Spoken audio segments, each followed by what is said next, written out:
and welcome back to Salmon's Pizzeria for yet another episode of the Championship Penitentiary, and what is definitely a bumper episode with 7 games to cover. Joining me on this endeavour, we have, of course, Enzo. How are you, Enzo? Yeah, I'm good, thanks. I'm good. I've not been able to make it the past few weeks, so apologies for that. But it's good to be back to chat about whatever the latest nonsense is that's been happening in this division. And I am, of course, joined by the ever-present Kieran Ashton. How are you, Kieran? I'm delighted to be back on, talking about a fifth win, obviously, as well as that crazy action that goes on. Jam-packed episode as always, 7 games to discuss. Looking forward to it. It's definitely a lot to get through. Of course, we will start off with Friday night under the lights, which saw Queen's Park take on Ross County once again. I think it's the third time in about 2 months that you've played each other. It is, yeah. Yeah, and there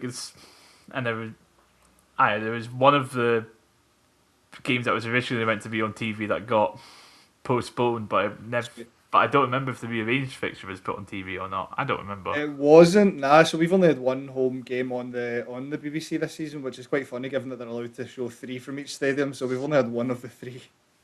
To be fair, you got shown on what was it? Was it Premier Sports that the Challenge Cup quarterfinal was on? I think it was. I think you're right. I think that was on Aye. the Gaelic channel. Yeah, I think so. I think you might be right about that. We Aye, were also on the.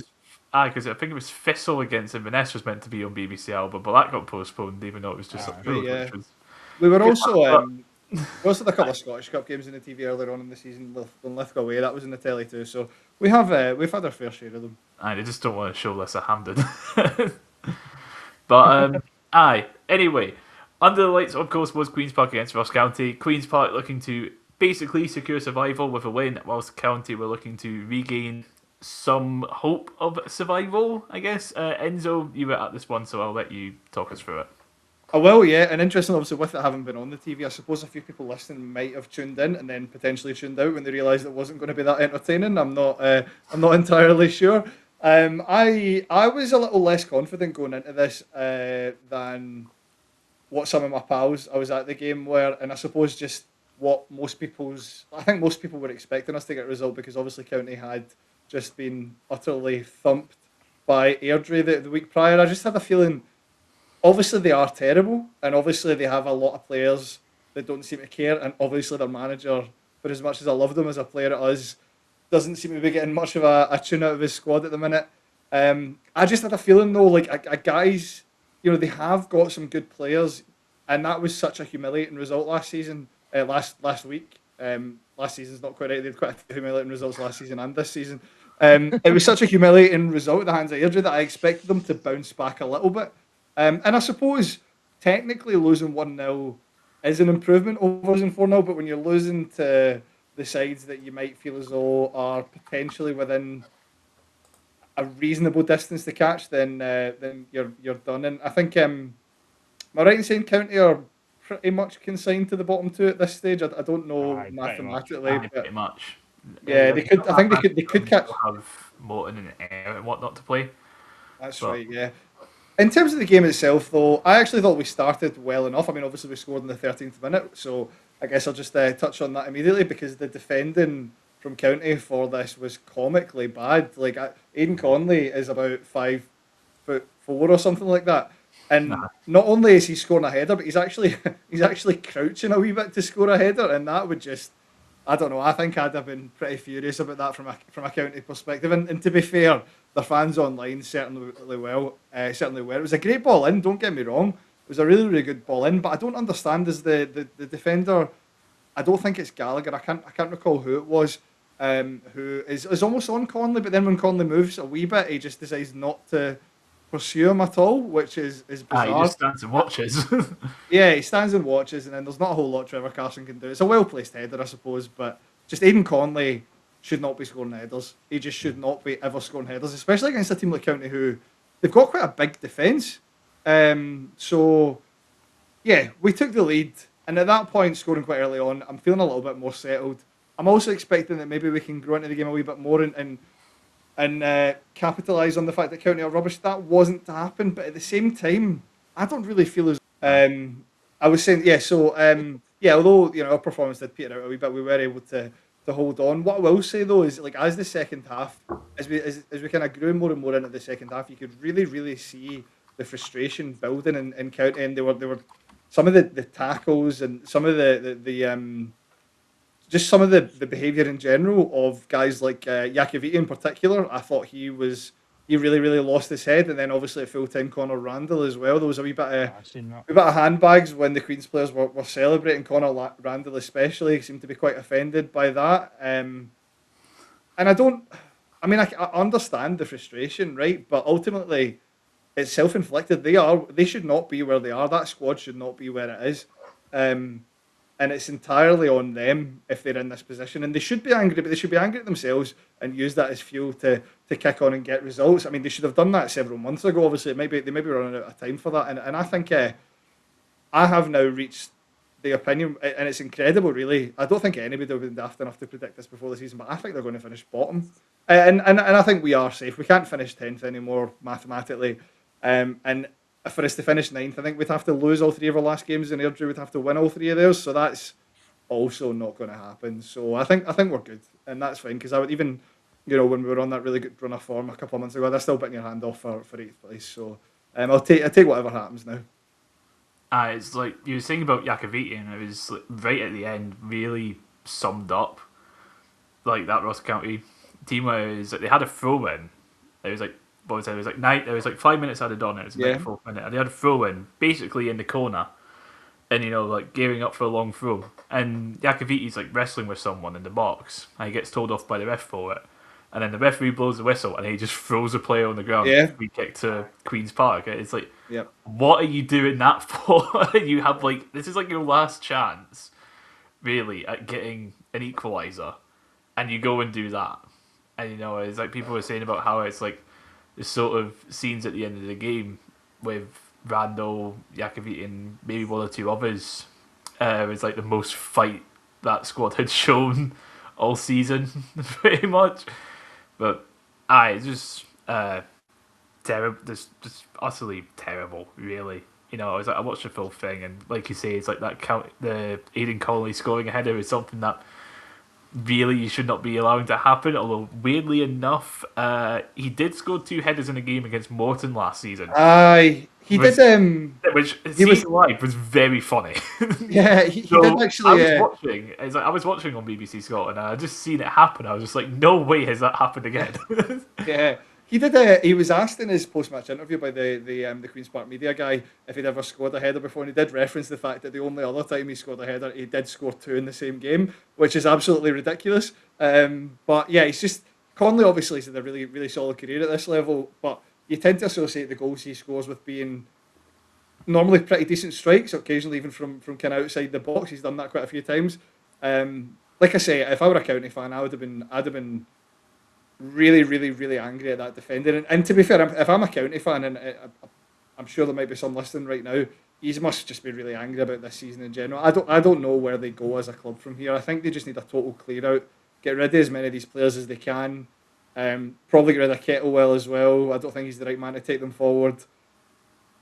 And then, but like I wouldn't have the faith that Roy McGregor's going to do that. I think he's just going to go. I think if anything, he's just going to go right. Okay, let's just keep pumping money in, come straight back up, and then we'll do the double again. Like we'll go up twice in a row. I don't think he's got the right people advising him on how to handle the situation they're about to find themselves in, because it is frankly ridiculous. It's been a long time since anybody's been relegated from the Premiership and then immediately relegated to the third tier. It doesn't happen. I think actually, if I'm not mistaken, Kieran, I think Thistle were maybe the last team to do that back in, in early 2000s. That's right. Yeah, that makes sense. Yeah. That was the last time. I think it was 03-04 we get relegated. I think that then went to court because of the whole. I think it was Inverness with a 10k capacity thing.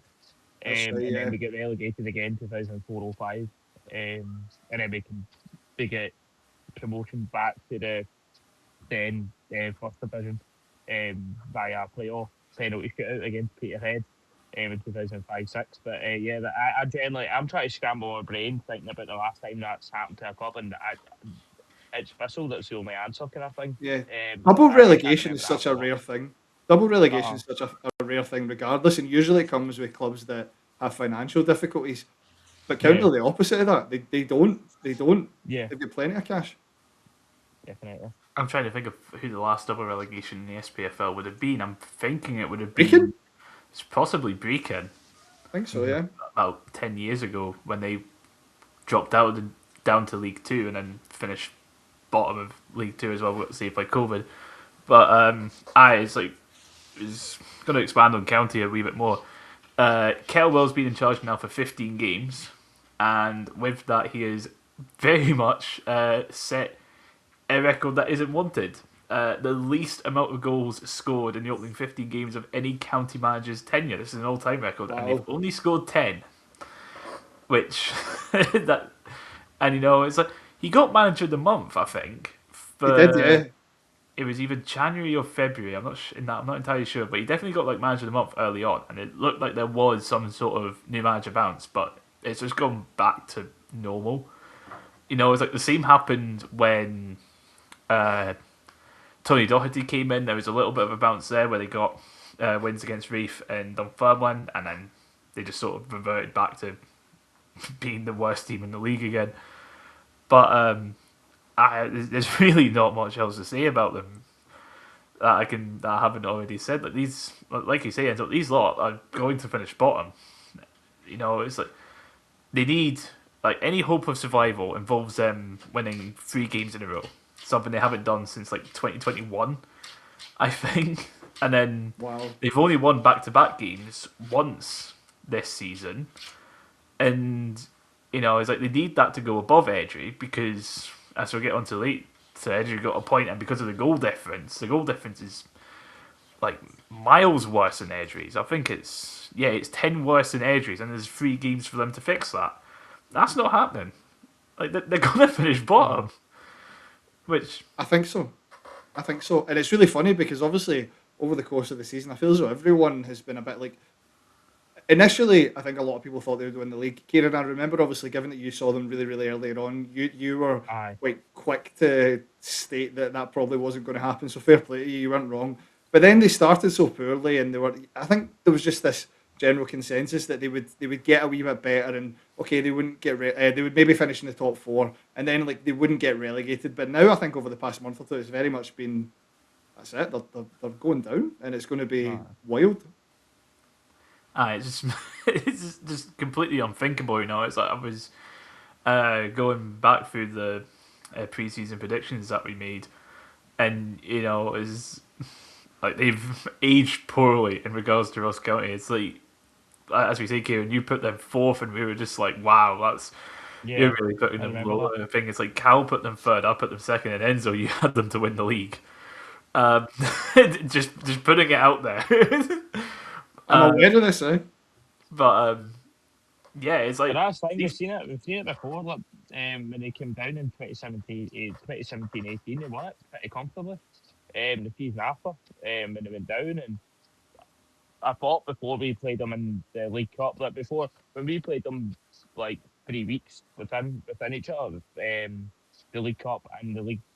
Before that, I was like, yeah, they're going to like it'll be them and Johnson for the title. I don't think MD was going to romp to it. But I thought that it would be them neck and neck for the title, and then I seen them up at Dingwall. I think I've said this previously, but they weren't up to much at all. I didn't think they would have this cataclysmic fall. But it's been brutal. But on the flip side, Mendo, that's a big one for you as well. Yeah. I think, as you said, we've obviously kind of been talking about how shite County have been, but that's massive for you. Because you've been looking in a bit of trouble, especially after losing Fowler. I think that's been stated on here before, but obviously January as well, there's a bit of trouble there, and County were starting to bounce a bit. But I used to have been on a decent run of form, and I think that's safe to say that's safe now. And I think when you've been off, I've not kind of said it when you've been on the podcast, but all credit's got to go to Sean Crichton, massively. As well as the players as well. Those players that do want to fight. But Crichton's fantastic. And I think there'll be a few people sniffing about him in the summer. I And don't there should think the be. same, but yeah, there There, definitely there, should abs- be. there definitely should be, yeah. I don't really know what his contract situation is. I don't think anybody does, to be honest with you. Not that it really matters, I suppose, because ultimately a manager can really bugger off whenever they want to, let's be honest. If a team wants a manager, they'll come in and take them. But yeah, I think I can't recall exactly when it was, but I'm fairly certain, bottom of the league in like the kind of early mid February, because we just lost to Ross County actually 1-0 at Lesser Hampden. That was a Oh, real stinker of a performance. And pretty much since then, I think we've been. I can't recall what match day that would have been. Maybe around kind of the 19th or something like that. But pretty much since then, we've been. I think we picked up the third most points in the division behind St Johnstone and Thistles. So as you say, Sean Crichton has worked absolute miracles. To what he's done is the team have seen that, because obviously when we had Josh Fowler, the entire game plan was give the ball to him and he'll do something. But we weren't winning that many games. We did only win, I think, 3 games with him in the squad, um, and then he's gone. And I think since then we've won maybe 7 or 8. I can't remember the exact 7. I think possibly I can't remember the exact number. But we've yeah. He's managed to find a way with the group of players that he's got, which it's not the strongest squad in the division, and as you say, deserves a lot of credit. He's very, very well liked by Queens Park fans, understandably. definitely. And as well, I just want to note as well, I never watched the game. I was working, but when I went on to Twitter and that, I seen Scott Martin get quite a bit of praise as well. From Queen's Yeah, Park fans. He looked certainly in the highlights as well. Looked like he looked pretty good, and that's a player who we us. He's been hampered with that massive injury he had last season, so it's good to see that. I don't think we should have loaned him out personally. I think he still had a part to play in our squad. But I'm glad that he's getting out. I'd love to offer him a new deal, but yeah. whether that happens or not, I don't know. But whatever division we're in next season or not, I don't know. I think that might kind of have a part to play in what happens with Callum Martin. But it's good to see that yeah, he's certainly getting praise. Yeah, he's exactly what we needed. We've not had that kind of tenacious midfielder that offers a bit of fight, sometimes physically, in a very, very long time. And he was a really, really important addition. I think Sean Crichton actually said that he tried to bring him in the summer as well, but he couldn't quite get it over the line. So he obviously never gave up, and Yeah, he has made a big difference for us. It's definitely like you say, like a big improvement, and it's like he's are safe. It's like after that defeat to County, there was definitely concerns he'd still be in a relegation battle, but he's done well to pull away from it. And yeah, you I guys, thought it was done after that county game. I thought we were dead and buried. I think I was, because it came not long after Fowler was gone as well, I believe. So it was a case Yep. of that sort of double whammy. It's just like that's him done. But it's like Crichton's definitely managed to get also well clear of any sort of danger now. Really, like you say, it would take a miracle. It would take like a wild set of results to Yeah, get you not guys gonna into happen. ninth.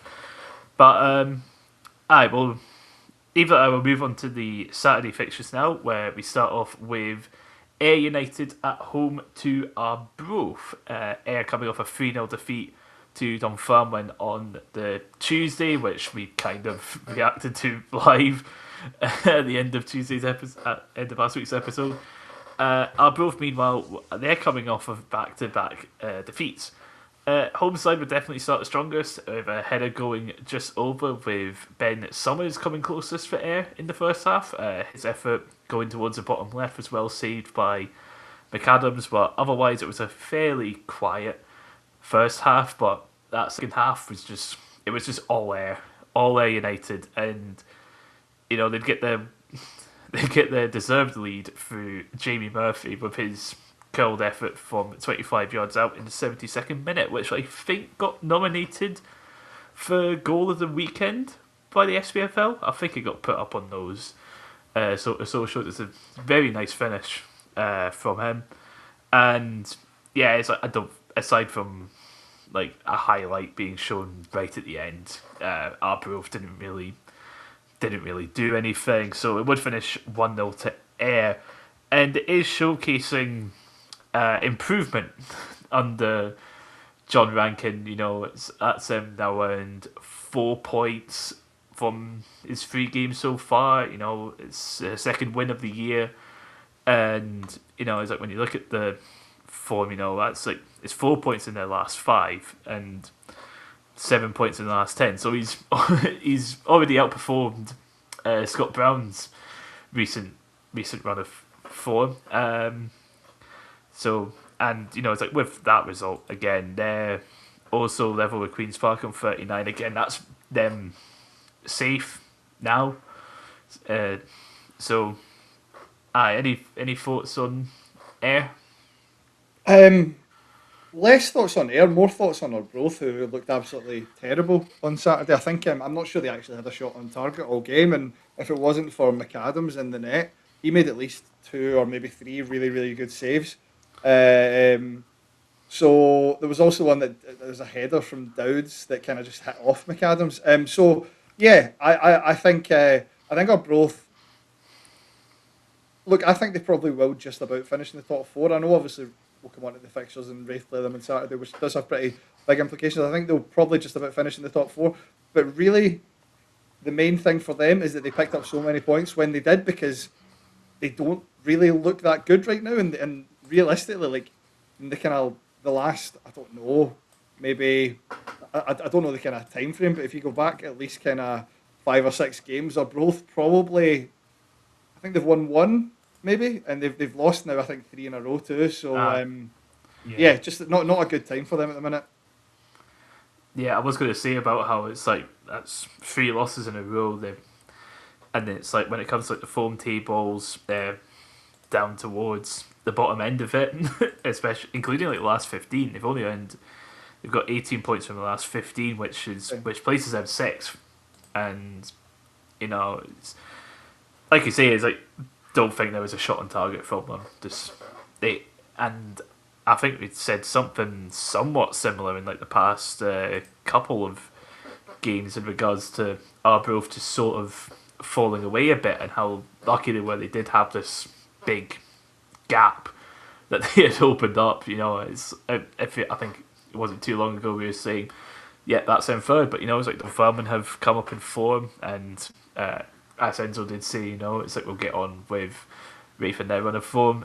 Kieran, any thoughts on either team? I mean, I think it's safe to say that's here pretty much out of any danger, really, to be honest. But yeah, it should have been a lot more than 1, to be honest. Like, as Enzo said, if it wasn't for McAdams, and kind of Ayer's lack of like clinicalness, I don't even know if that's a fucking word, to be honest. But lack of them being clinical, kind of added to that as well.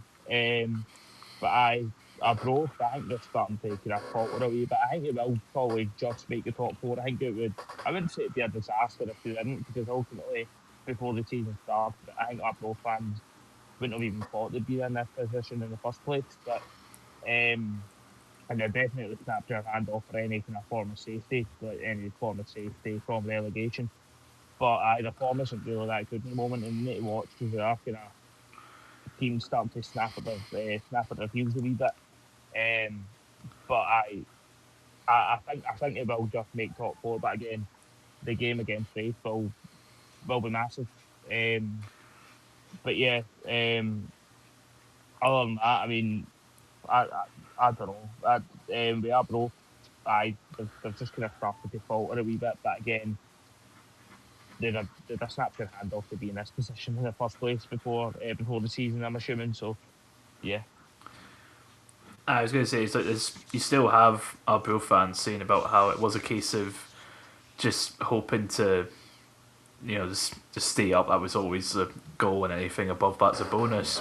But it's like, it's like, considering the start, you would be disappointed to have ended it this way to potentially drop out of the playoffs. But yeah, they're just not in form at all right now. And like you say, it's not the kind of form you want to take into a playoff. Like if you are in a playoff as well.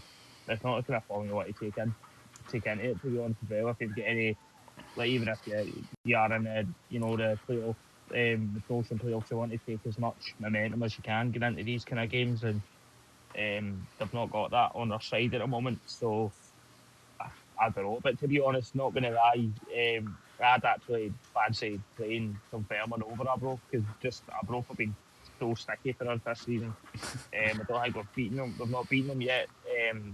And with Dunfermline, we've now obviously we're going to talk about that game that we have beaten twice already, and we drew them at East End Park, so we know we can beat Dunfermline, but we haven't yet. So yeah, and I've got, like, going away to Geefield as well. It's just always been really tricky for us.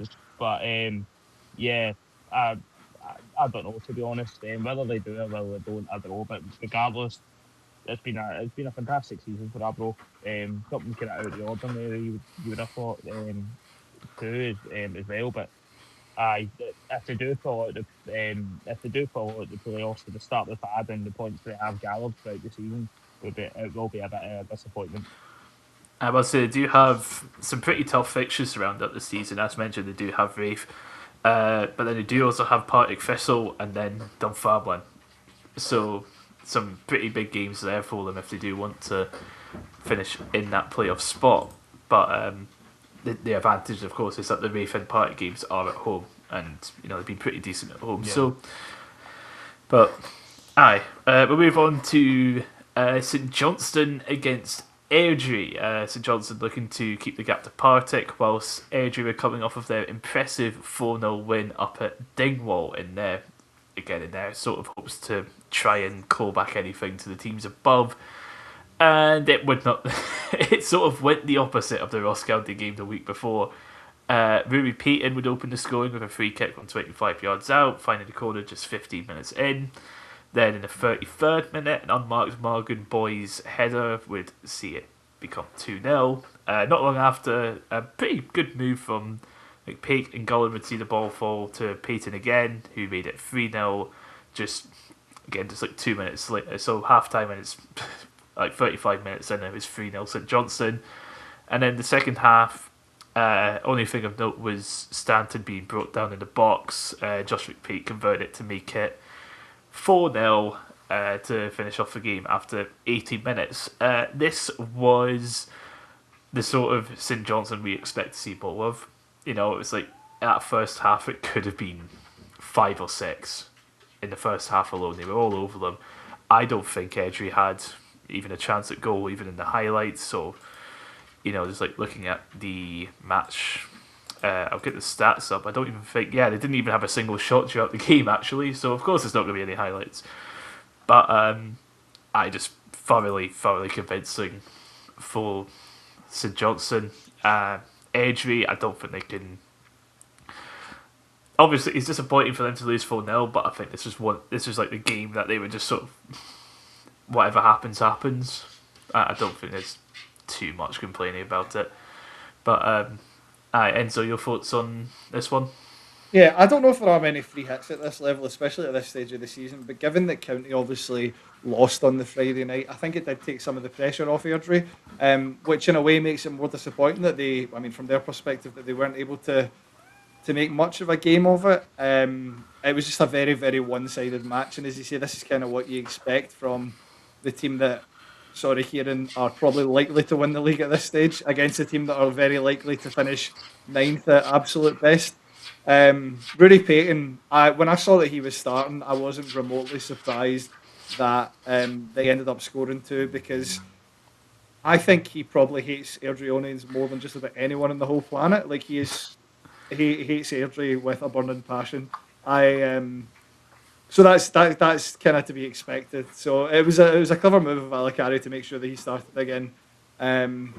Took his goals well. In fact, I think all the goals are taken relatively well. And then they just sort of took their foot off the gas, because if they, as you say, if they want, I think, to be fair, I think ATS did change the shape up a little bit in the second half, so maybe that had a knock-on effect on them not conceding anymore. But it's really, really interesting to see how, obviously, like when he was the caretaker manager, he looked good. I mean, Airdrie fans were excited about what he was bringing to the table, but since then, on Saturday, and I guess goes back a wee bit longer than that, but on Saturday, then last night as well, which we'll come on to talk about in a bit.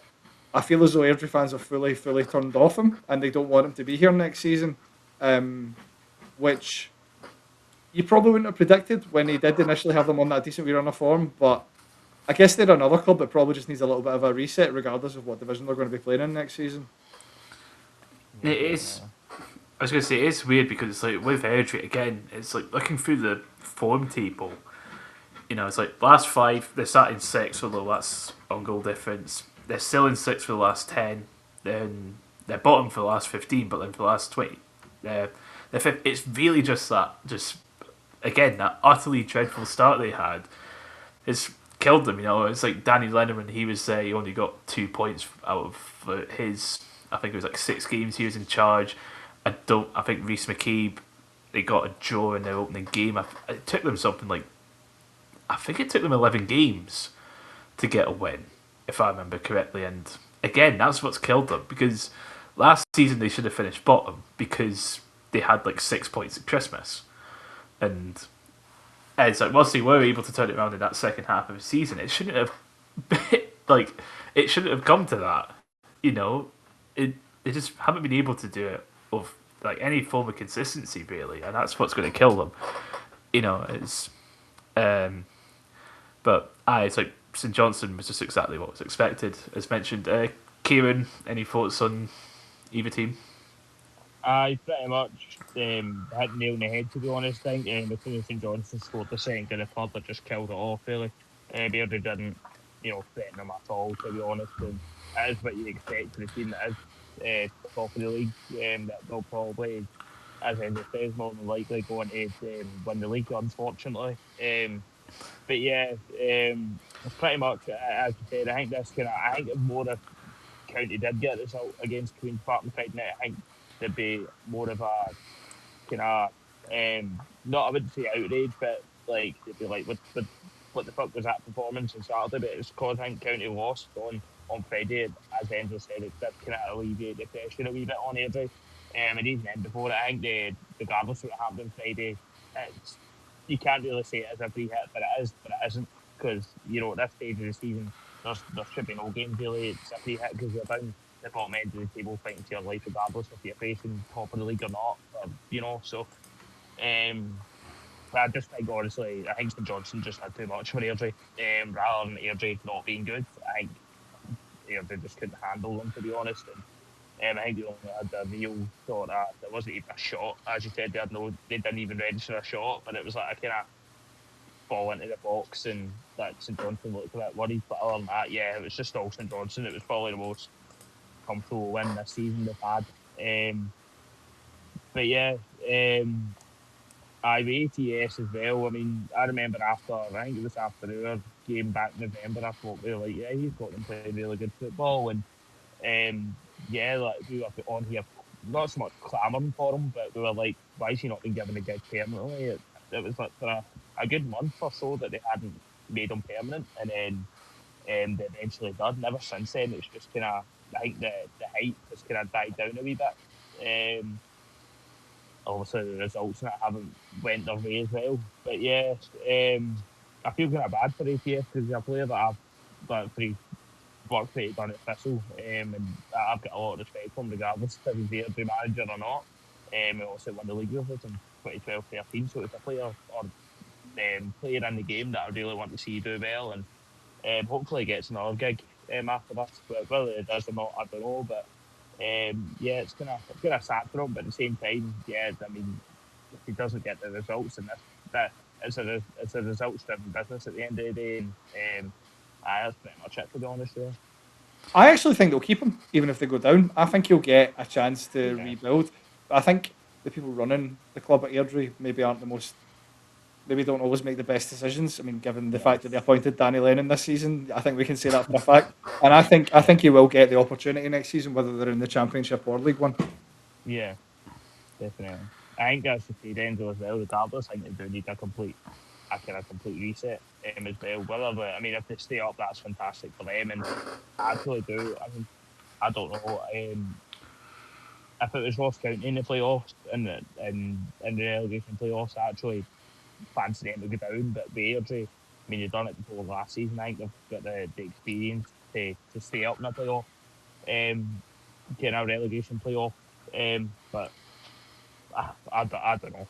I think they will. I think they will be at least safe the automatic relegation. I will not be surprised if they are, in the relegation playoff, coming end of the season.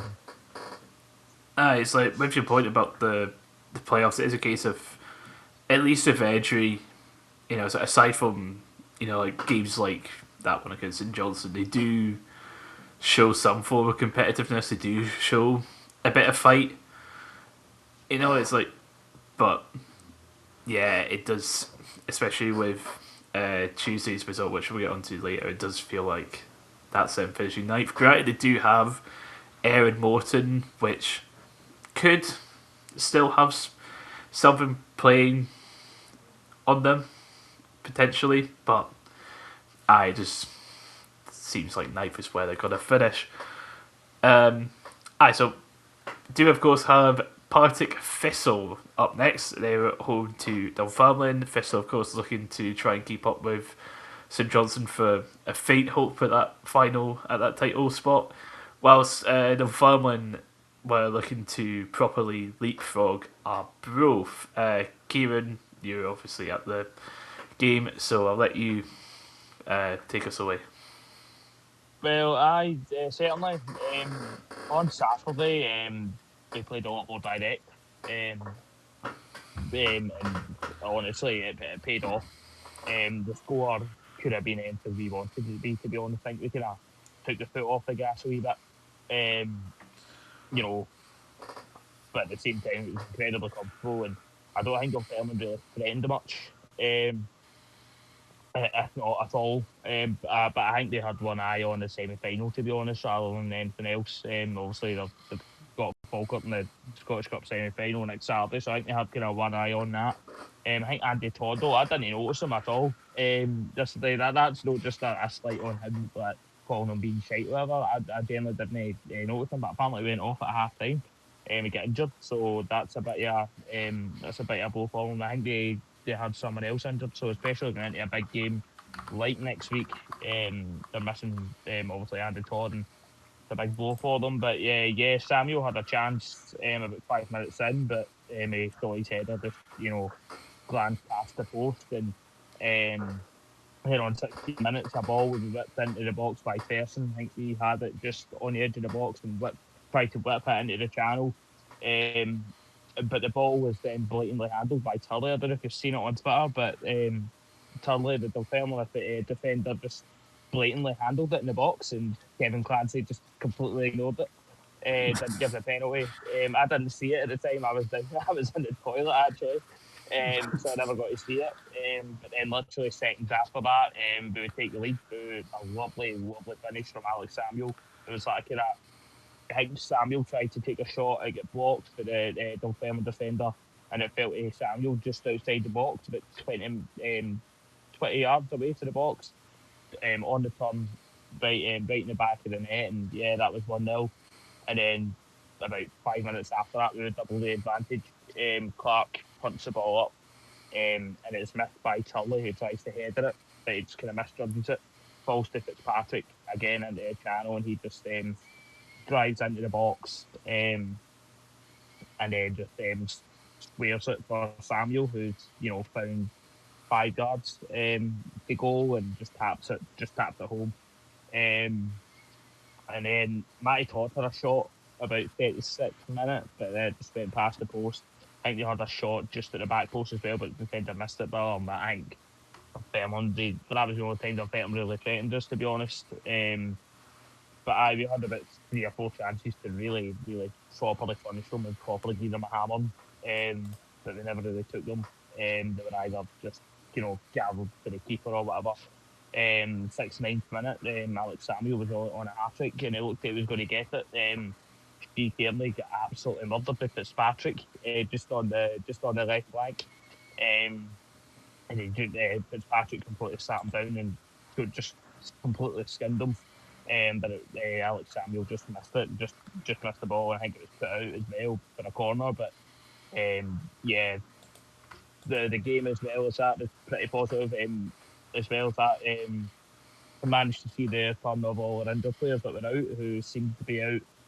I think, well, if you were saying the latest we'd see them would be about the playoffs, but somehow they've managed to get them back. Hopefully they've not been rushed back. But Ocean Smith, Tony Watt, and Logan Chalmers managed to come on for like 10, 15-minute cameos each, which was really good to see.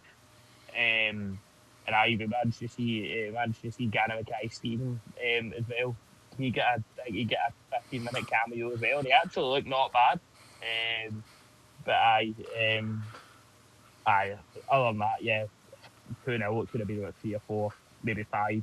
If we're really being honest, and the win that means we've managed to secure second. So at the very worst, we'll get the playoffs. There's still games to get played. I know, albeit it's probably going to be St John's that wins it, but there's still 3 games in it, 5 points. You know what I mean? So, but um, 2 less games to play in the playoffs as well. So, we're in a really good position. Alex Samuel get man of the match, obviously, for his 2 goals. But I thought Fitzpatrick was excellent. Who I don't know why, but there's a Fitzgerald support that just love to go on Fitzpatrick's back. That always loves to criticise him. But that's him on. I think that's him on 17 goal and assists now. Maybe 18. I'm not entirely sure. It's something like that anyway. But his numbers are really good. Maybe I think he's only on 2, 3 goals at most, which obviously for a winger it's not good enough. But his assists been absolutely fantastic. You know what I mean? His numbers are fantastic for a winger. So yeah, I thought Sosa as well looked really good. He started on Saturday. I thought he looked really good, really energetic. I think defensively as well, we were solid. The defence was fantastic as well. But yeah, not much to say, to be honest, other than I was kind of 3 points up the road, but it could have been a lot more. I was going to say, I just had a check there. Fitzpatrick in the league, he's got 3 goals, but he's got 9 assists. Yeah, which is one of the better records in the league. I think only Jamie Gullen's got more than him, and he's on 11. Trying to think who else is like Reece McAleer on 8, Ryan Dowett Arbroath on 9. He's actually got 3 goals as well. But it's like for a winger, that's exactly what you want, contributing whether it's scoring or getting assists. But I think defensively, sorry to kind of latch on to you, Callum, there, but cut you off. But I defensively as well, I think he's improved a lot. Like I think that was a part of the game. It was kind of lacking, but this season and maybe even last season as well, and that get coached into him. The defensive side, being a winger as well, which is really good. But he's been fantastic this season, and some of the criticism has been justified because there's games where there might be games where he doesn't look as bold as he should. But no, like he's been fantastic this season. Probably one of the more underrated players this season. But I think Paddy Redden as well defensively. He's a player as well who, when we signed him, a lot of Ayers fans were calling him shite, this and that, and blah blah blah blah. I think he's been absolutely fantastic. One of our better players this season.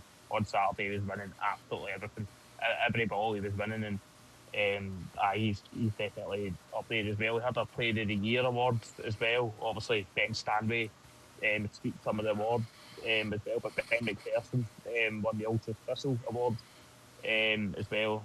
But it's kind of.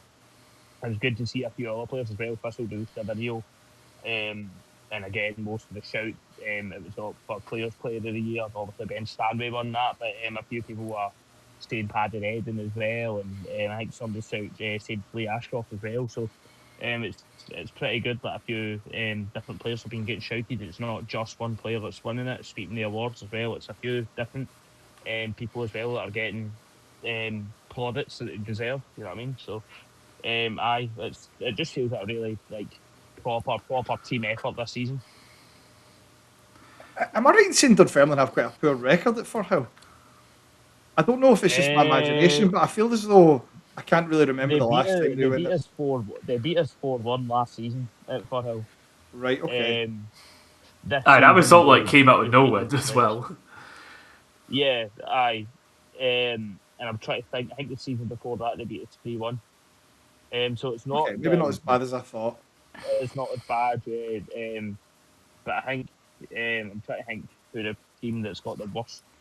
It might be you, Callum. It might be you that have probably got the worst record at Furrow in the league. I don't I think so. think I think Wales. this season. Nah, This it's got to season be us, definite. man. But it's like Yeah, past few years we've been fine. We've won at least once every season. I think for the It's past few it's years. got to be us, man. We've not won I at think Hill since we beat the you season. 4-0 in like 2022. Yeah, yeah. I think it was. I think it was the season you were going for the title. Yeah, it was. It was the Yeah. first game at Hill we won 4-0. I. But I mean, Dunfermline are kind of one of the ones that. I wouldn't say it's a big game, but it's one of the teams that can, if they're on it, can properly present a threat. You know what I mean? And they can make a good game of it.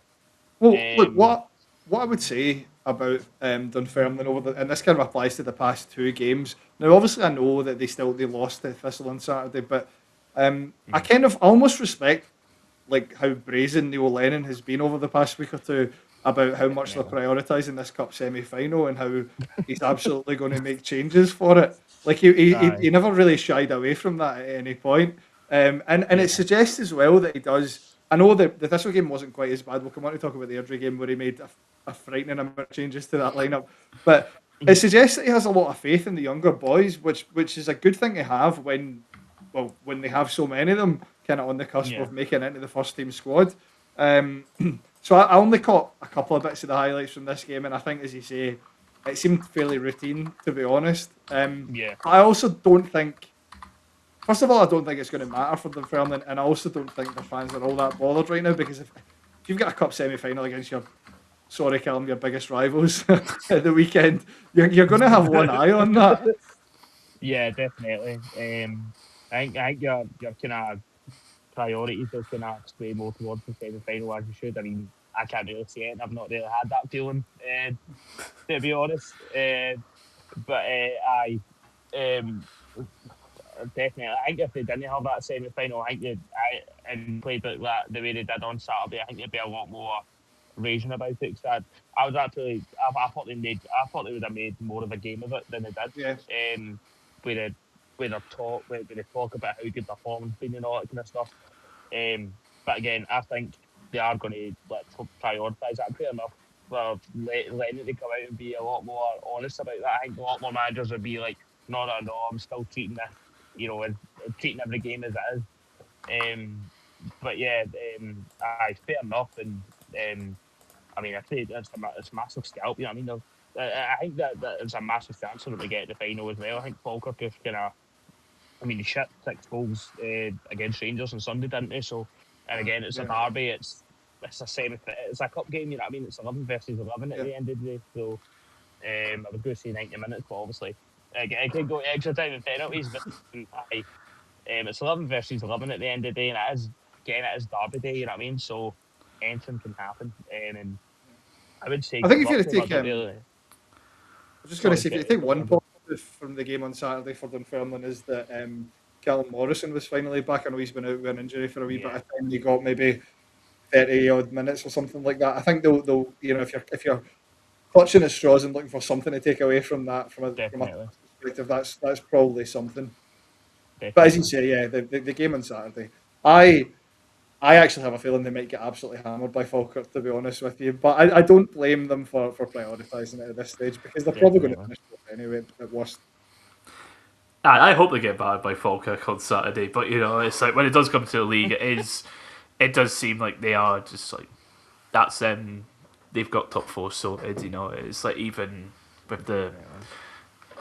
even with like the points gap, it's like with how our growth have been and like the goal difference and all that sort of stuff. Like they'll be fine. Like what they'll get the semi final over and done with, and then they'll just go back to getting it to just finish third, and that'll be it. And I think they have had like some injuries recently, which I'm not sure who's going to be back for the cup game or not. But yeah, we'll see how they line up on Friday because, as you mentioned, we will look at Tuesday's game.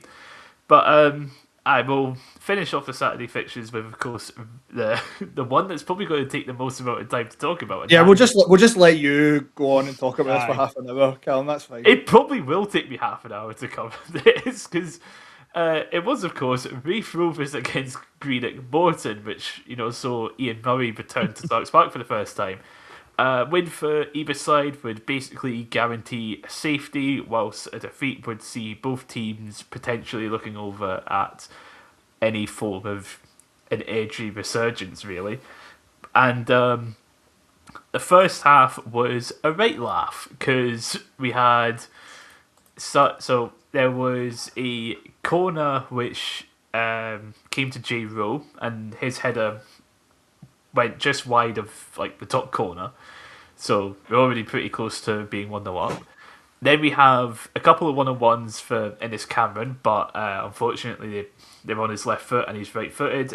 First one, keeper makes a really good save, and second one is it's well blocked. And then another cross gets headed to like the back post, and J Rose sort of there. It's like corner of the 6-yard box, and his one goes over the goalkeeper, but it hits the bar and goes out. So it's like very quick. It's like with how it was going, it was Rafe all over Morton in that first half, and then it's like could easily have beat. And there was another one actually. I don't have it written down, but there was one where it's like the ball fell to Easton, and instead of shooting, he tries to cut it across, but it's intercepted. Maybe if he shot at the near post, could have been 1-0 Rafe. So as you can see, there was like 4 or 5 opportunities for Rafe to be 1-0 up, and then and then like right before half time, with their first, which I think it must have been their first shot of the game. Cammy Blues does like a really nice. To be fair, it's really good from it. Like a nice turn, and manages to get plenty of power, and manages to beat Josh Ray, like right in the near top corner. It's really good finish, but also really annoying considering like it was like their first proper chance, and like we'd been all over them. And it's like early on, as I'd said early on this season about how Rafe not being clinical and it coming back to bite them, and it seemed that way with how that first half ended. But then second half, where it just continued the same way. Again, Rafe were basically creating all the chances. We even saw J Rowe attempt an overhead kick, which was interesting anyway. But then there was came to just before the hour, and the ball's played down the right, and J Rowe's running into the box, and from my perspective, he's fouled. From where I was sitting in the south stand, it looked like he was fouled. On the replay, maybe the defender nicked the ball, but it did look like a foul, and it's like everyone was screaming for a penalty. Play went on, but ended up on the left, and there was a bit of play between Easton and Enzo manages to cut inside, and for whatever reason, the Morton defence just didn't bother. Like, aside from one of the defenders putting in like a half-hearted slide tackle, so after that slide tackle, Enzo was able to take like 3 or 4 touches on the edge of the Morton box, and he's got about like at least 5-6 yards of space, and it's like none of them make an effort to come towards him, so he just gets like all the time in the world to just smash it in to get the equaliser, and it was a good goal to get. And then not long after, there was a second penalty claim. This time, Dylan Easton was fouled, and a free kick is given. And again, being sat at the south stand, you're seeing that, it's just like, oh, we've got a penalty. No, it was right on the edge of the box. It's like the ball was put like just before the line, and we were all just like, that wasn't there. He was not touched there. And it's like, you look at it, and it is right on the line. And I'm not entirely sure if it's a case of if it's on the line, it's in or not. I can't remember what the ruling is, but yeah, it's like seeing that very frustrating. But then, not long after, Morton would have like their second chance, but it was like it went straight to Josh Ray. But then he sent it down the right, and I think it was Mullen who just laid off J Rowe, who was making a charging run down the right, and his first time cross manages to find Innes Cameron somehow, the leg of Innes Cameron, despite the fact that Innes Cameron is from the direction the ball's coming from, behind a Morton defender. Like the Morton defender just leaves it, and Innes Cameron just sticks a leg out and it bounces in. I've got no idea how he got to it watching it back, because you'd think the defender would at least stick a leg out to try and block it or whatever. Just didn't. So, Innes Cameron, another goal for him. I think that makes it 6 in like however many games he's been here, and like 5 in the last 5, I think. So, he's actually no, it'd be 6 in the last 5 games actually.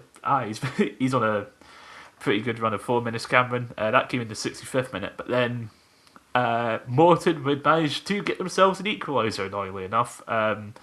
Nathan Shaw, easy as he's like, the ball just played across to him and he's got basically an open goal from where he's standing. I'm not entirely sure what Josh Ray was doing. He was sort of covering the near post when the ball's played across and he just doesn't get over in time. It's an easy enough finish for Nathan. But then at the third time of asking, we would get a penalty. This time, Doherty's cross, like right at the edge of the box, like right on the byline, sort of hit the Morton defender, like under his arm, just above his elbow. That's just like his elbows above his head. It's it's got to be given. It's a penalty, and it's like, right. We finally got a penalty, and Dylan Eason's taking it. He had scored his last 16 penalties, and he... I don't know what he was trying. It's like you saw him, and he was like staring down the goalkeeper and doing this little tippy-tappy slow run-up, and you're just thinking, oh no. And, he just basically passed it along the ground. It was a really easy save. It was a really poor penalty. So... absolutely raging about that, and I was just thinking, oh god, Morton are going to get another chance and they're going to score and we're going to lose 3-2. That's just how this game's going to go, isn't it? But thankfully, we'd get another corner and it would find an unmarked Jordan Doherty at the front post, who manages to head it home, made it 3-2.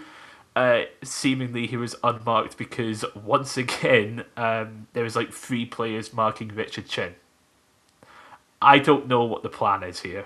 Like, why are they marking this?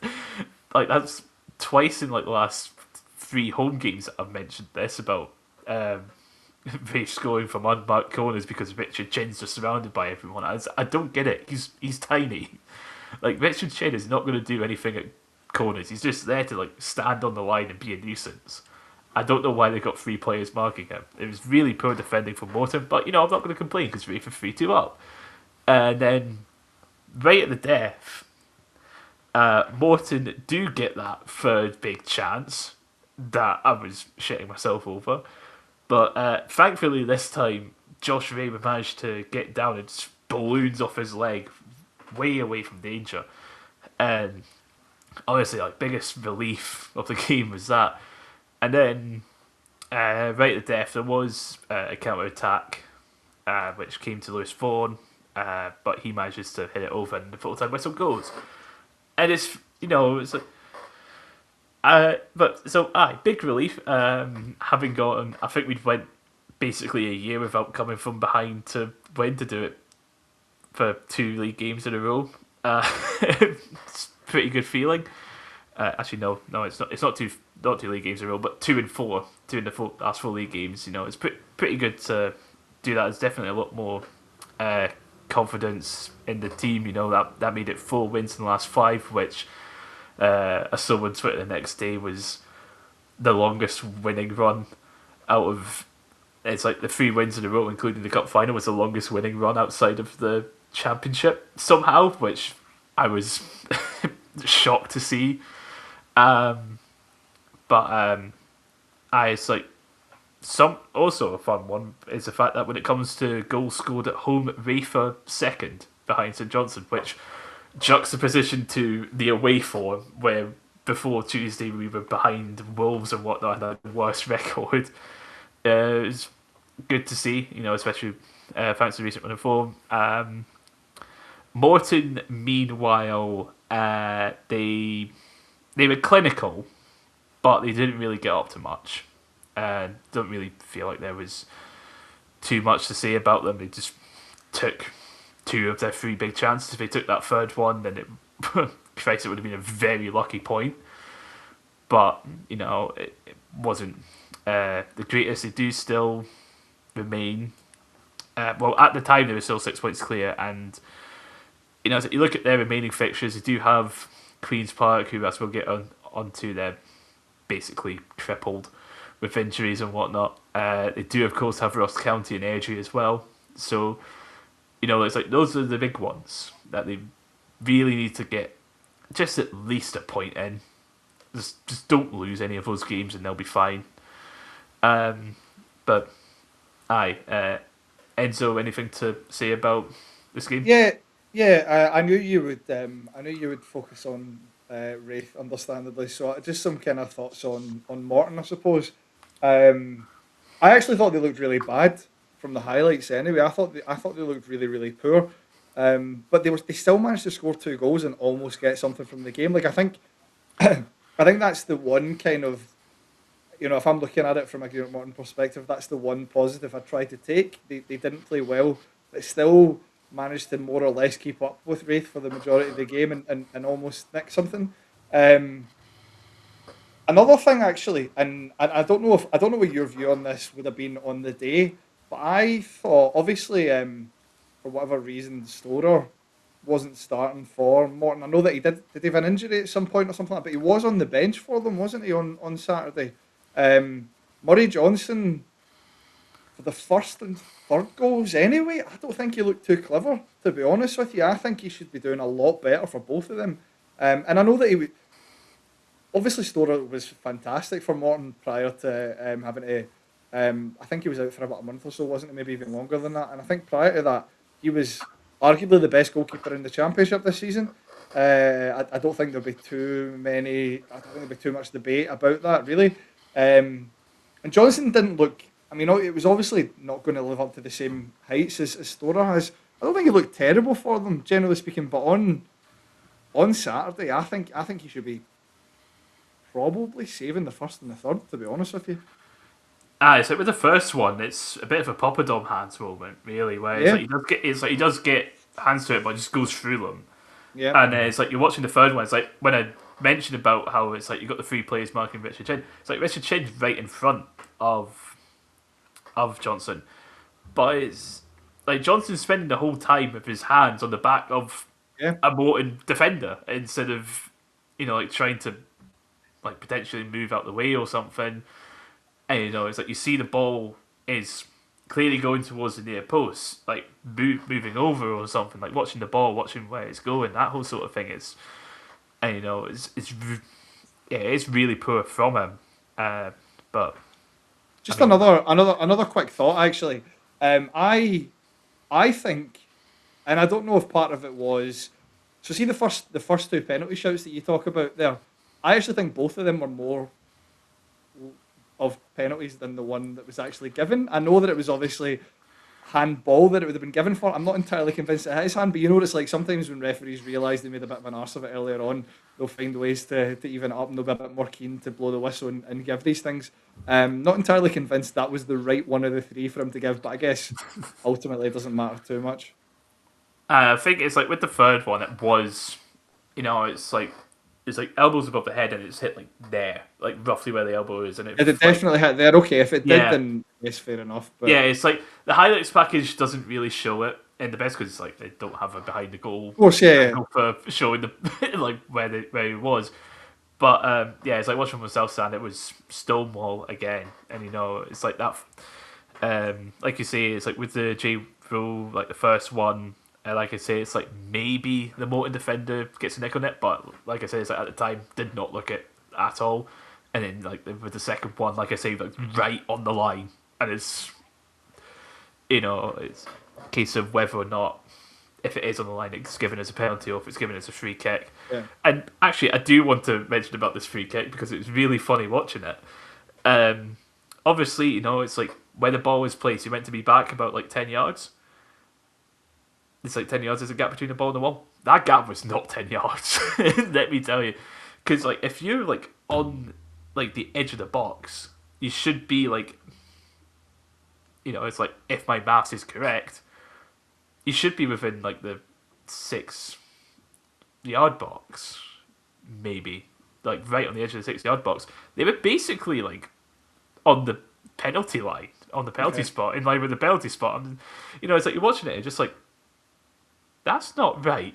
They were definitely like a couple yards further forward than they should be. But it's like as much as I would have been complaining about the referee today, we definitely have another refereeing performance that is more worthy of Refwatch, to put it lightly.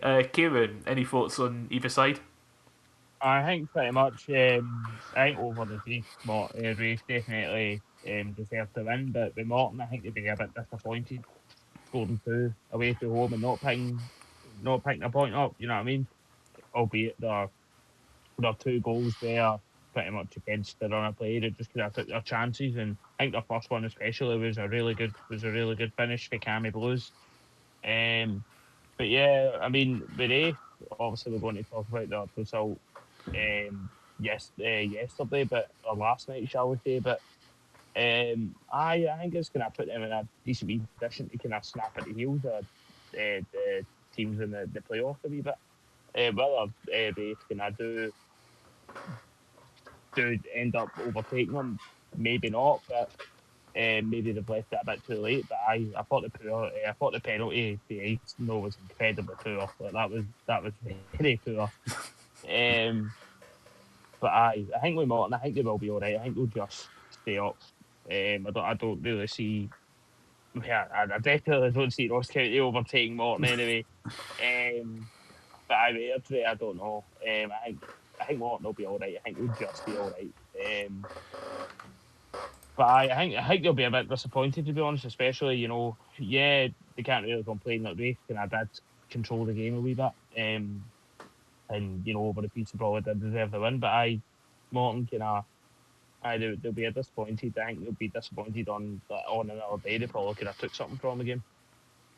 I will say it's like with East's penalty, he did put up on Twitter after the game about how thankful he was for the boys pulling him out the shit because of the penalty. So, but So with that, we move on to the Tuesday night games, and we're going to start off, of course, with Queen's Park at home to Raith, where it's a case of both teams looking to potentially put themselves in a position to capitalise on any form of an Arbroath collapse if things go their way. I wasn't able to make it because it's Queen's Park away and they sell about like 200 away tickets.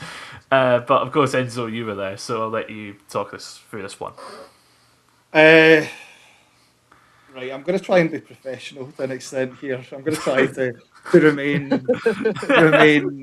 reasonable and as far as possible. Look, I didn't really have a good feeling about this game, generally speaking, just because it felt like a bit of a dead rubber in a way. Like, I know that from a Wraith perspective, I feel as though there was a little bit more focus from the Wraith camp about still feeling like they can make the top four.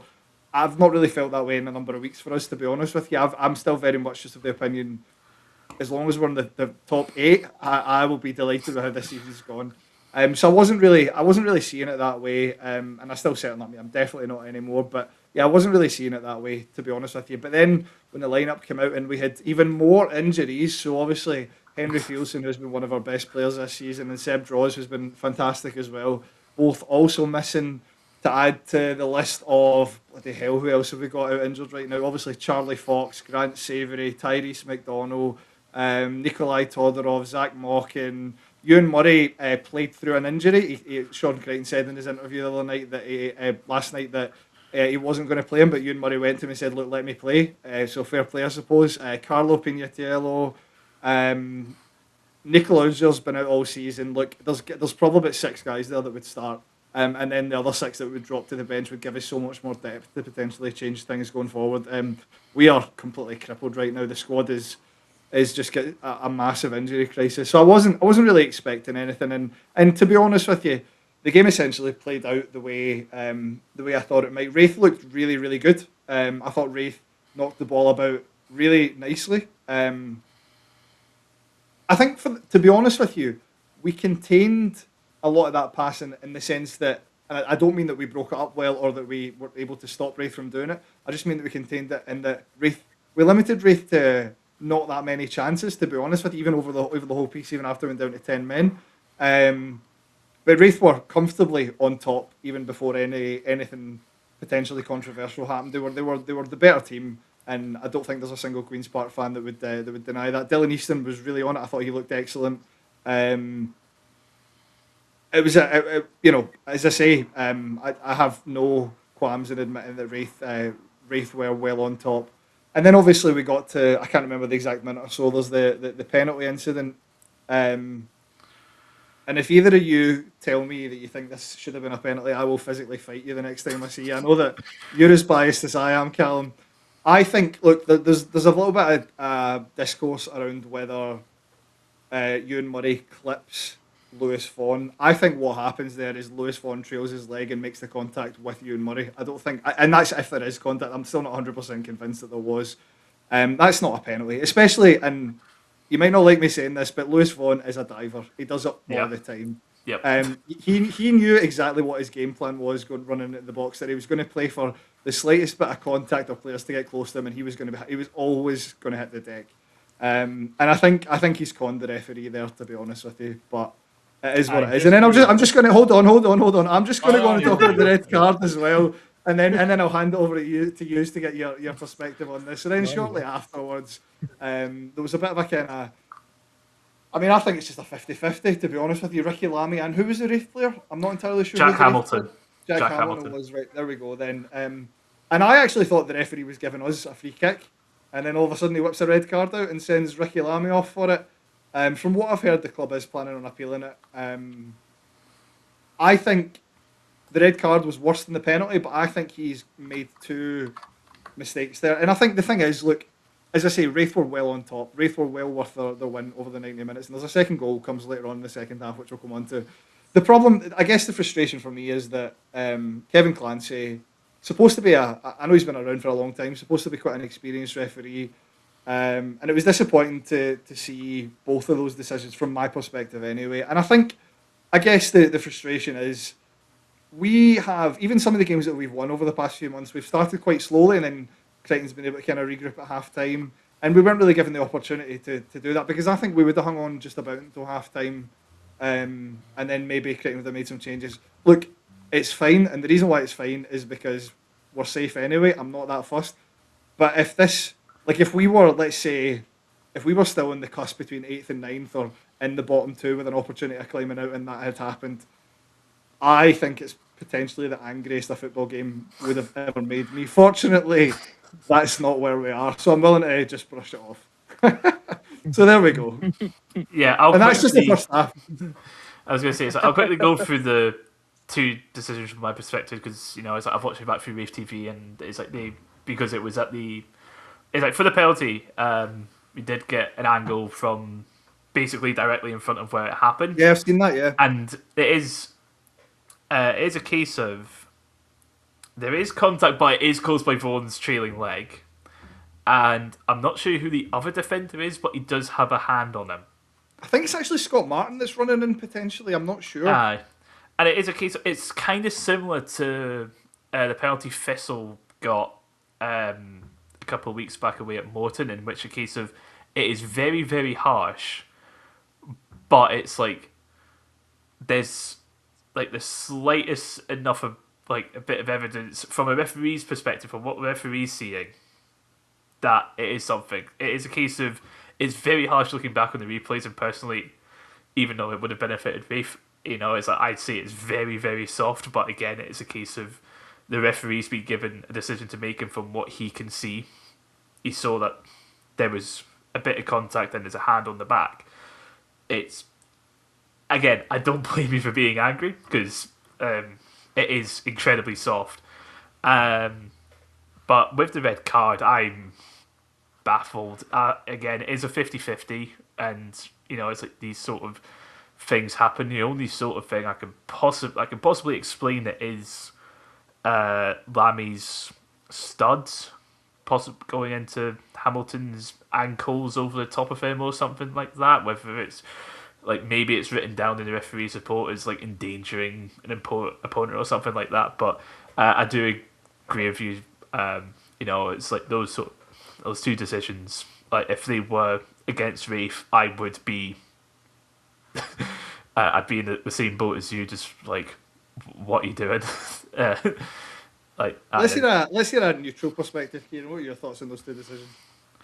Well, just to touch on the Louis Vaughan thing is what I was going to say when Enzo was talking there, but I remember, I think it was this season as well, Callum. I don't know if you remember this, but I do remember this. yeah, Louis Vaughan was through in goal and he could have scored, and he made the decision to fucking die. I remember that. I remember that as well. I was fucking fuming about that. Yeah. So like, and I think him and Easton are the worst for it in the league. Yeah, like, I will agree with you on that. Yeah, they are. I don't. Like him and Easton are. I don't know. It might be just whenever I see him play Rafe, but it's not because it's whenever I see Rafe as well. So if two of us are saying that, and I will agree with you.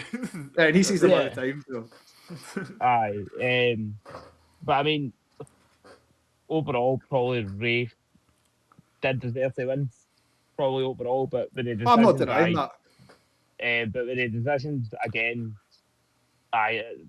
they're two massive decisions. You know what I mean? Look, if it was for me, I'd be kind of annoyed at it as well. But I think if I was in the Rafe point of view, I'd be like, yeah. I mean, you can see why it's given. But I think the red card for Lamey was the one that was kind of what the fuck. That's one that's apparently getting appealed as well. So yeah.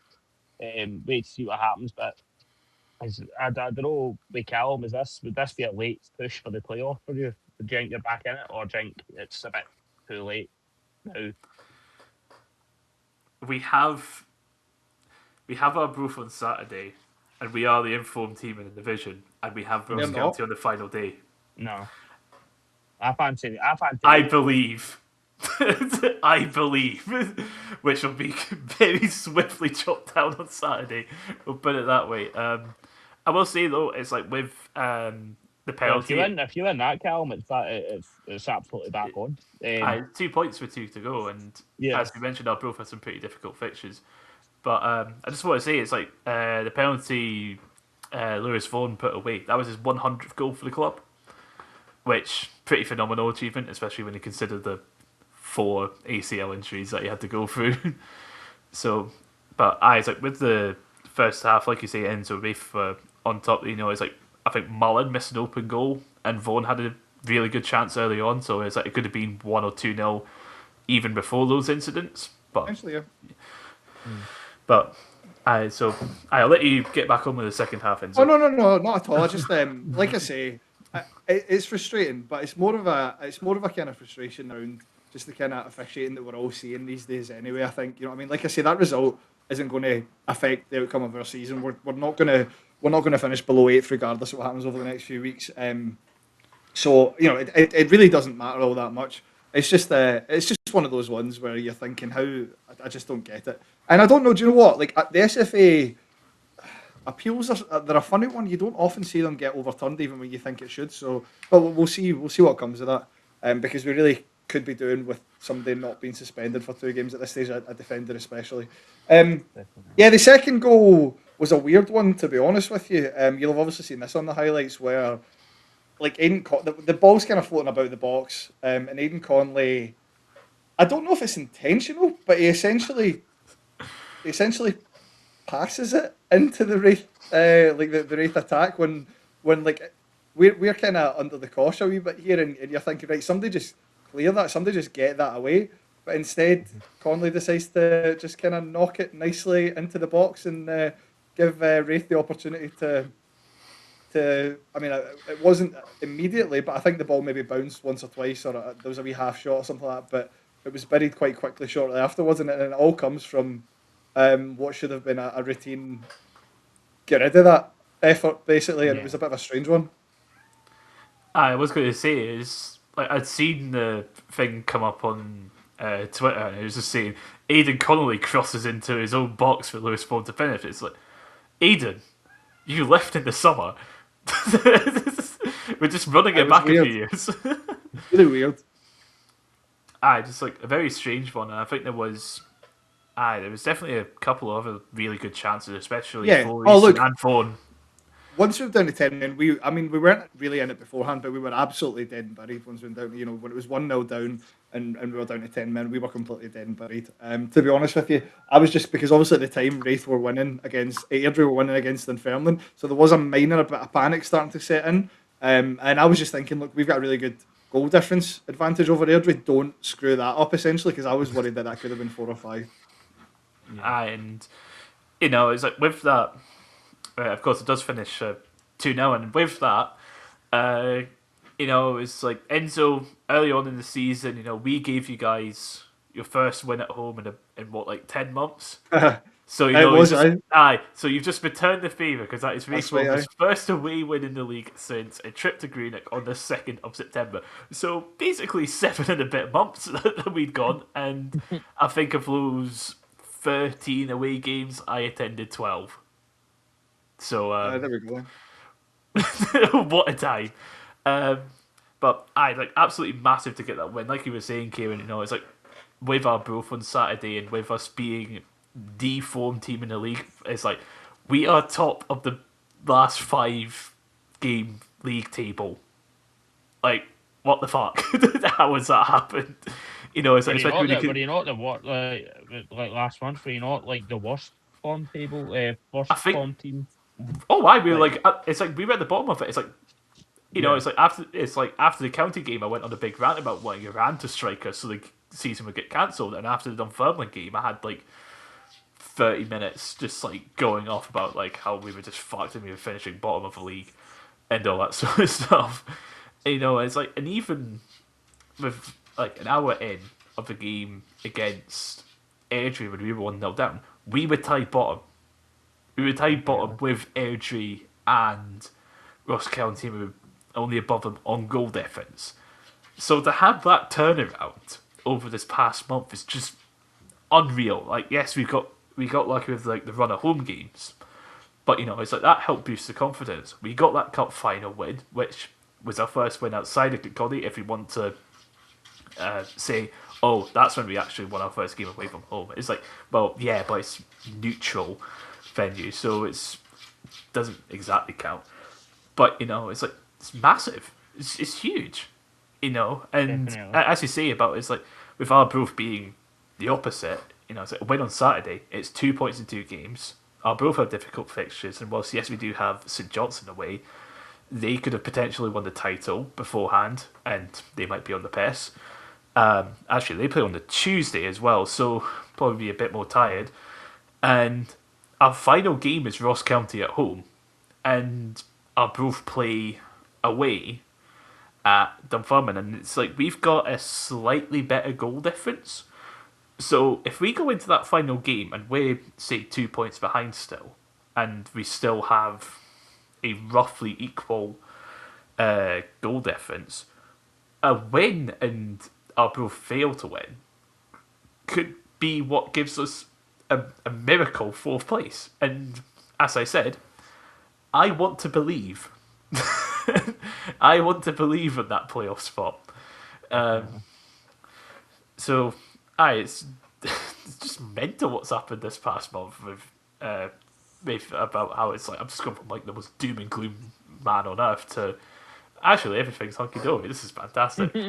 We're gonna. I swear to God, if we do the same as last season, where it's like The last day you miss out. last it's like we win like 5-1 or something daft again, and then it's like Arbroath scored like a 91st minute winner at Eastern Park because Dunfermline realised what's happening. It's like, oh fuck, we can't have this happen. So I don't want to count myself a bit. Queen's Park, meanwhile, it's like as Enzo was saying, it was just a case of they're safe. There's nothing. They're all injured or suspended, and there isn't really anything riding on this game, or really for like the remaining three fixtures. Just it's like we'll get onto Airdrie in a bit, but yeah, I just don't really see anything else happening with them, do we? Nah. I don't know. I think with Queen's Park, I think they'll be all right. I think they've kind of picked up a wee bit.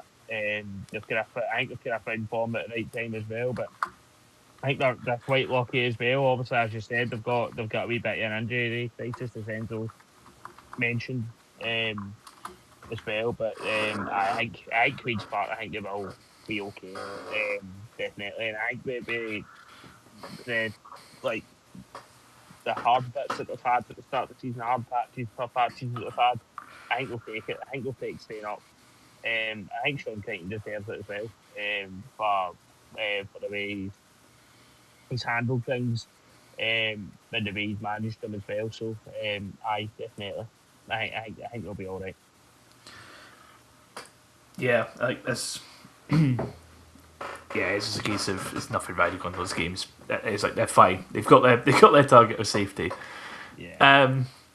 But so we move on to our final game, finally, and that is of course Airdrie at home to Dunfermline. Airdrie, of course, coming off that 4-0 defeat, but with Dunfermline's upcoming cup semi-final, Airdrie are looking to probably get their best opportunity for a win against Dunfermline for a good while, especially when you consider with Dunfermline's focus rightfully being on said cup semi. They basically fielded their under-21s in this game. I'd seen a thing about how it's like the average age of the starting lineup was only 20.7. It was like the youngest starting 11 of the league season, and it's like the oldest player was only 26. So, properly rotated squad that we got to see from Dunfermline, and yeah, it definitely showed at times in this game. Edge would almost take an early lead with quite a bizarre effort from a Dunfermline defender. He tried to play it back to the goalkeeper, but it's like he's hit it as the ball's bouncing, and I think it actually goes over the goalkeeper. Yeah. But then it bounces over the bar for a corner. So very lucky not to have one of those own goals that ends up on those highlight reels. But it's like Airdrie would get the lead in the 12th minute. Dom Thomas from the edge of the box would find the far side of the net. Really good effort from him. Airdrie should have had a second not long after. There was a cross that ended up at the back post, but Cole McKinnon ended up hitting it wide. Dunfermline went completely out of this. They definitely had a couple of chances to equalise, but it would be 1-0 at half time. Perfect start for Airdrie though in the second half. Like about a minute in, it's like the highlight starts from kickoff, and eventually it's like Chris Mocktree sort of running on goal. He gets covered by a couple of defenders, but he's able to get out from it and get a shot away into the far bottom corner on the 46th minute. So another good finish, and then Dunfermline, however, they did get a goal back. Lucas Fife, his cross would be headed home by Joss Cooper in the 53rd minute, and then once again Lucas Fife. There was Keith Bray was making a run down the wing. He would cut it back 4-5 to equalise in the 85th minute. As mentioned, a much rotated squad for Dunfermline, so very good for them to avoid defeat in that one, especially as mentioned with like how young that squad was. Like I think Lucas Fife got a goal and assist. That he's 17. Yeah. He's only 17, so definitely shows it's like there is some quality in the youth at Dunfermline right now, and it's like with that result, thanks to goal difference, they are now above Arbroath. They have made it up into third eventually after we've been saying they could be doing this for like the past few weeks. But I think the real point of this is the fact that Airdrie dropped the 2 goal lead. It's like if they'd won that, they'd be on 33 points. They'd be 3 points behind Bolton with a goal difference of only one worse if it finished 2-0, which would have made that final game of the season really interesting. Yeah. But it's like the real talking point is, of course, like Airdrie failing to win that. It's a massive missed opportunity for them. It would have put them 5 clear of Ross County, and it would have been a case of County win, like needing to win back-to-back games. As we mentioned, they've barely done that and all that. So it would have basically consigned Ross County to finish bottom. Yeah. But your thoughts on either team? Yeah. I think for a bit, like for the first half, I think it was pretty much all Airdrie, and Airdrie obviously deserved to double their advantage. Obviously thanks to some calamitous defending from Kyle Benedictus, but Airdrie, the be all and end all is Airdrie should have had the game killed off. After Dunfermline reduced the gap, the deficit, sorry, to 2-1, the equaliser was coming, and that's a game where they have completely blew their lead, their 2-goal lead at home as well, not away from home, at home. They blew their 2-goal lead, and yeah, it would have been it was a massive opportunity for them to kind of drag themselves away to safety, even further than they still are now, and I think that might give Ross County a bit of a kick. I mean, I don't know. They've needed a kick since the start of the season, to be honest. But they might look at that now a bit like somehow we're still in this kind of thing.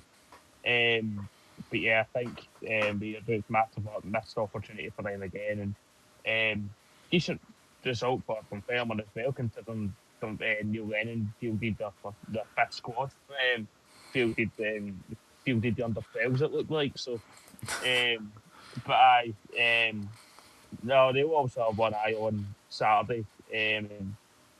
Obviously for mentally, Neil Lennon did change that squad, but changed the starting 11 completely. But they'll see that Airdrie's a place where any results a decent result. It's a tricky place for us to go, and we have to go there on Saturday, and it's a place where they always seem to make it difficult for us. But Dunfermline will be happy, especially being 2 goals down, 2-0 down as well, and seemingly down and out. But Dunfermline will be happy with that. Aye, definitely. And so in regards to that chase for the bottom spot, it is a case of it's like Ross County need to somehow work out a way to get 4 points more than Airdrie, because like the goal difference is basically an extra point. Like Airdrie's is still 10 better, so it's like a draw isn't the worst thing in the world. It does give an extra barrier, I guess, but it's like being 2-0 up. It's twice now in the last 4 games where they have been ahead and failed to win. It's like our potential 6 points, they've only got 1. So it's a real missed opportunity for them once again. But Dunfermline, as mentioned, just it's just a case of just get the game done, focus on Saturday, because again that's a big one. But I think that'll be. Let's see. Yeah, that's it. That's it. That's all we have to cover for this big bumper episode, all 7 games. So quickly go through the table, where of course St Johnstone remain top on 68 points. Thistle now guaranteed a minimum of second on the 63. Then third is Dunfermline on 47, who are, as mentioned above, are both on goal difference. Fifth are Wraith on 42 points. Sixth is A United on 39, who are ahead of Queen's Park, again on goal difference. Eighth place, Morton on 36. Ninth place, Airdrie on 31. And bottom on 28 points is Ross County. We, of course, look forward to the weekend's fixtures, where we have four. We have no Friday night fixtures. We do have four Saturday fixtures. Airdrie at home to Partick Thistle. How are you looking at this one then? I think it can't be taken lightly. Airdrie are a team that are, down the bottom end of the table fighting for their life. And I remember it was around about this time last year, where Airdrie ended up beating us at Excelsior. But I think we'll have enough quality to go over the line and beat them. But I mean, again, it's always been a tough game between us. It's always been pretty tight, especially this season as well. They've played really well, but it's a team that they'll play well for quite a lot of the game, but it doesn't last for 90 minutes. Somehow their arse just seems to fall out of it towards the end of the game. I say I look forward to it as a trip to Airdrie, so I don't think anybody really looks forward going to Airdrie, but yeah, hopefully it should be a good game, and hopefully we come away with the 3 points, and hopefully still pile the pressure on St Johnstone. I mean, we've got second place now, confirmed, so I think pretty much our remaining objective is to just pile any pressure we can on St Johnstone. If we don't, fuck it, but that's what it is. But and just kind of keep momentum up heading into the playoffs. I was going to say, I think the last fixture at the Excelsior earlier on this season, I think Thistle needed a last minute equaliser. So yeah, it was a blunder by the keeper as well. Aye, Yeah. Again, it's like Edge could be so much better off if it could just hold on to these leads or whatever. They could have been about three. Yeah, they could have been about 3-0 up that night. They had chances within 5 minutes each other, and this was after they scored. But if it wasn't for Josh Clark that night, we'd have been 3-0 down, and would have been dead and buried. But yeah, that pretty much just sums up every season. To be honest, it's kind of just fell away from him. You know what I mean? When they have been playing well, but it doesn't last for the full game. And when you're in a position like it's fine and well playing well, looking like you're playing good, but you need it to last for the full game. It's just not getting the results that they needed. We also we do of course have Arbroath at home to Wraith, as mentioned quite extensively. You know, it is a case of we finally got that hoodie off our back when it comes to away games. Two on the bounce, if we're including the cup final at Firhill. Again, with a form team in the league, whereas Arbroath are very much not. And yeah, I won't be able to make it to this one because I'm in Malta instead of going up to Gayfield. So missing out on a trip to Arbroath. I'm going. I've chosen Gozo over Gayfield. Sorry, it's just lack of commitment from me. It's terrible. Yeah, but it is definitely a big opportunity for Wraith. You know, it's like anything is if you don't win, well, that's it. Well, fifth's going to be the best I'm going to hope for. If you do get a win, then like I've said before, we've got the belief that we can go out and beat teams. And you know, it was a case of so it's like Airdrie towards the bottom end, Morton below us again towards the bottom end, Inverness league below, Ayr, Scott Brown, and Queen's Park were a team around about us, but as mentioned, have basically their first team out injured. So it's like with this one, you know, it's like they are above us and have been deservedly so, but you know, it's like their form's just been rubbish for 2026, really. So, hopefully we can continue playoff charge. I was about to say promotion charge. Not quite. Getting ahead of myself. We do of course have Morton against Queens Park. That's a big one for Morton. It's like they want to make it so that game against Airdrie, where they currently have a 5 point gap to, just doesn't mean anything. So getting a result of this one would be massive. Again, with Queen's Park, it's just a case of not getting players injured or suspended or whatever. Then there's, of course, the final Saturday game, Ross County at home to Ayr United. Every game at this point is a must-win for County, just to have any sort of hope that they won't finish bottom. It is just that. You just have to win. They have to win every single game to have any hope. I think it's like they can still theoretically catch Morton, but it's like the gap's 8 points, and then, like I said earlier, it's like they haven't won 3 on the bounce since like 2021 at some point. So, we won't be seeing that happen, but just to at least finish ninth and to, get that second chance against whoever they come up against from the League One teams. But it's like with it's like John Rankin seems to have got them going, especially with that win and that draw against Partick Thistle. So, that'll be an interesting one. And of course, we do have a cup semi-final. Falkirk at home, not Falkirk at home. It is at Hampden, but it is Falkirk against Dunfermline. Please, Falkirk, just win. I don't care how. It could be in the most controversial. Actually, even better if it's in the most controversial manner, because it'll just be funny. But of course, with Dunfermline playing that game, they play on the Tuesday at home against St Johnstone, where, who knows? Depending on results at the Excelsior, St Johnstone can win the league at East End Park, and I don't have to deal with St Johnstone winning the league against us. Oh, we just beat St Johnstone because apparently we're the best team in the world now. But all of that will be covered in the next week's episode. So, once again, thanks for joining us, and bye for now. Callum, charity tournament.